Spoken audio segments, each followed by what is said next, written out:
Hi, writers. Are you ready? 1, 2, 3, 4.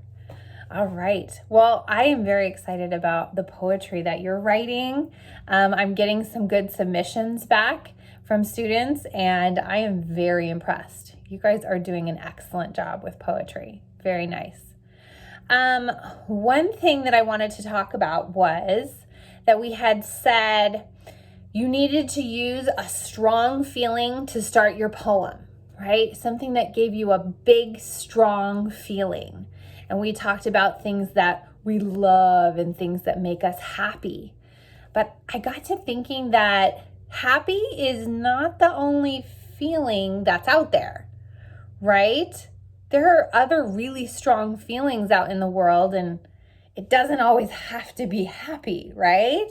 There are some kids right now that are really, really frustrated about not being able to go to school, about not being able to see their friends.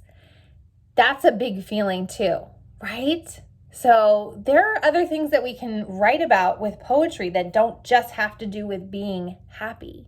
And so just like we have lots of moods, right? We can be sad, we could be angry, we could be happy, we could be lonely.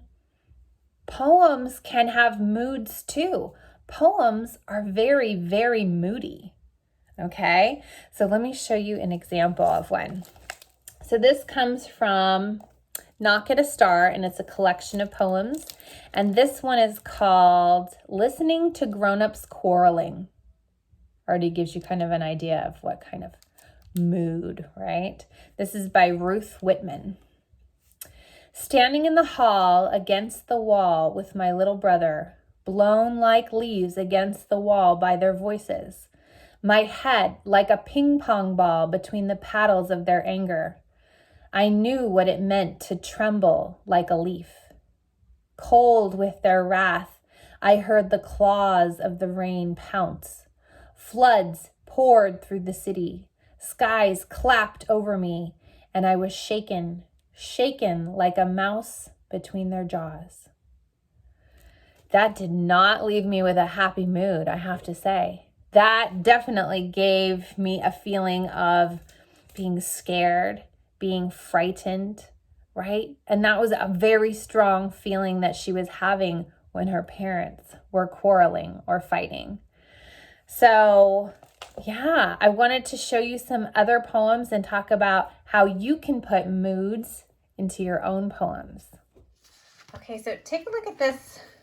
It's called Poem by Langston Hughes. I loved my friend. He went away from me. There is nothing more to say. The poem ends soft as it began. I loved my friend. So think about the mood that this poem brings to mind, right? What is the mood that matches this poem? The feeling that I'm getting is sadness, right? There's nothing more to say. But I was thinking, what if Langston Hughes wrote it in a different way? Something like this. Hey, you guys, guess what's new? My friend's moving away. What you gonna do? Right? It's kind of jaunty and happy and carefree, but it doesn't really match the mood, right? The mood is he's sad about his friend moving away. But maybe could go like this. How dare he move away? The nerve. I could slam the door in his face. Did you hear how the mood changed there? So you really have to decide on what mood that you're going to write for your poem and really let that bring out your poetry. So I have here my poetry journal. And I thought, I'm going to go to a new page today. And I am going to write the beginning of a poem. And I wanted you to decide how it should end. So I'm going to say, sun warming my face,